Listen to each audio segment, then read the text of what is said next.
Many of us struggle with the lack of self-compassion because we often engage in negative self-talk and criticize ourselves harshly for our mistakes, difficulties, or perceived inadequacies.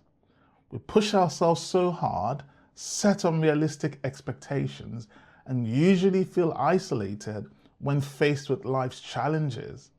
And this can have an impact on our psychological health and well-being.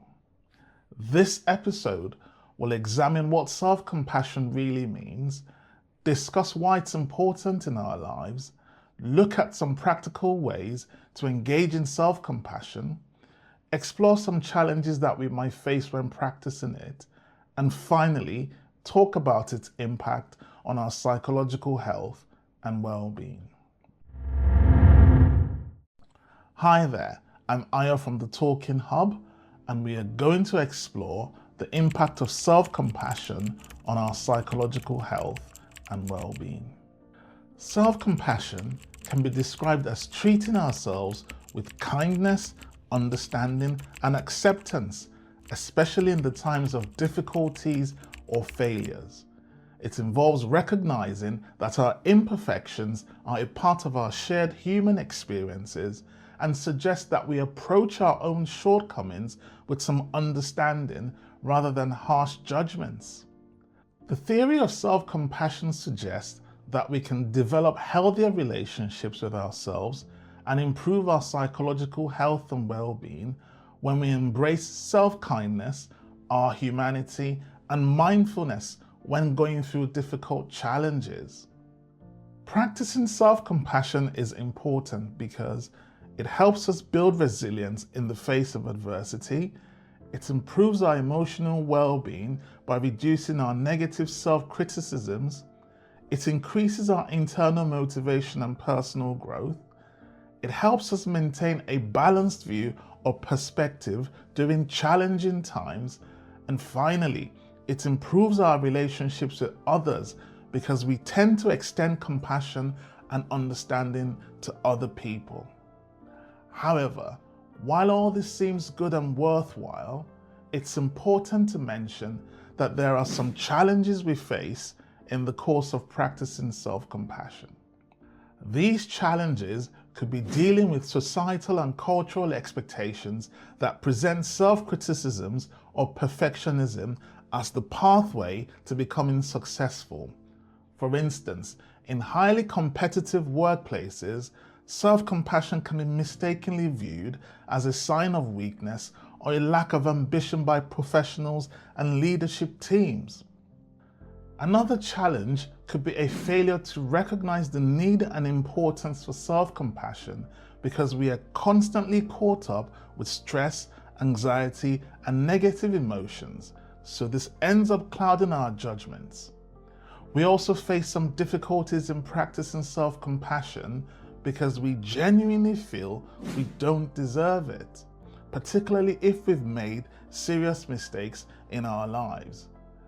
There is always this wrong perception that we need to punish ourselves for all our errors and our shortcomings.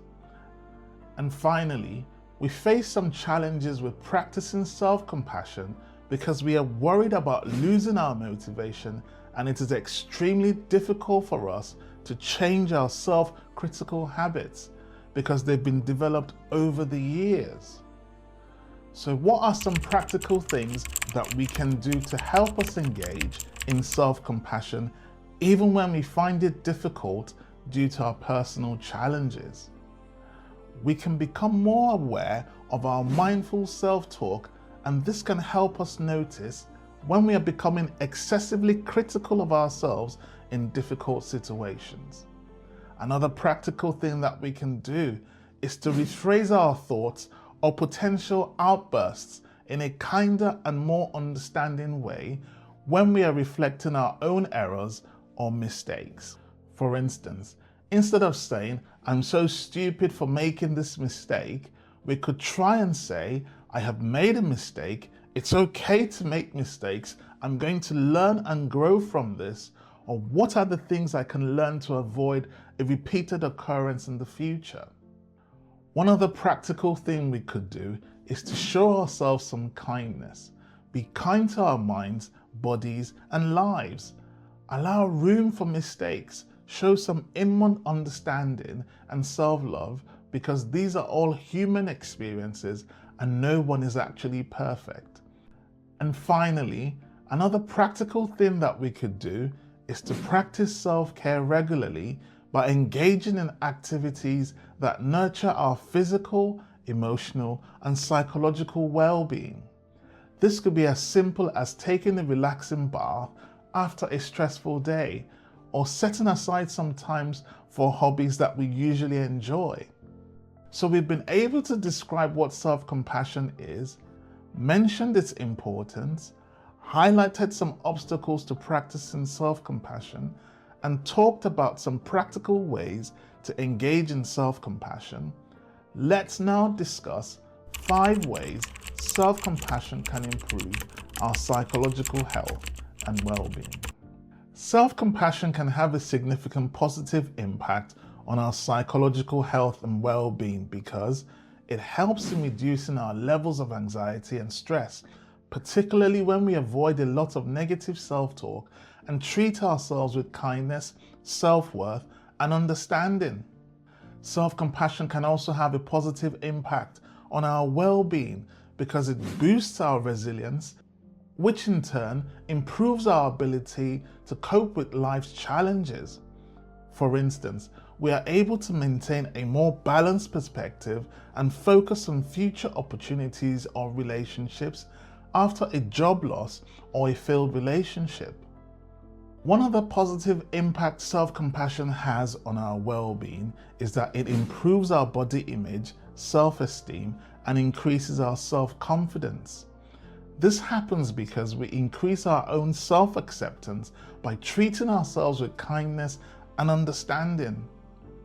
Another positive impact is it increases our motivation and personal growth because we are encouraged to learn from our mistakes and strive for improvement without the fear of harsh self-judgments. And finally, self-compassion promotes greater life satisfaction. It helps us accept who we are, become comfortable in our own skin, and this can lead to increased happiness in our daily lives.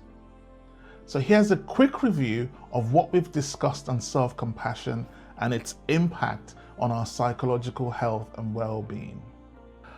We've been able to establish that self-compassion involves treating ourselves with kindness and understanding, especially during difficult times.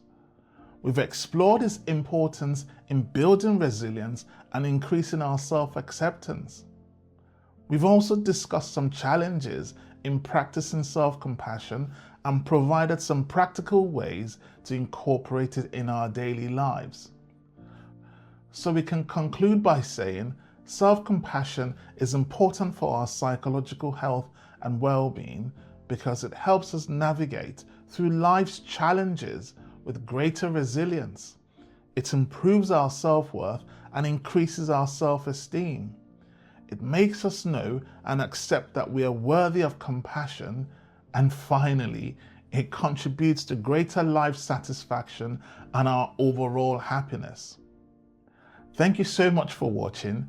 Please subscribe to the Talking Hub, and you can also listen to or download this episode on Spotify, Google, or Apple Podcasts.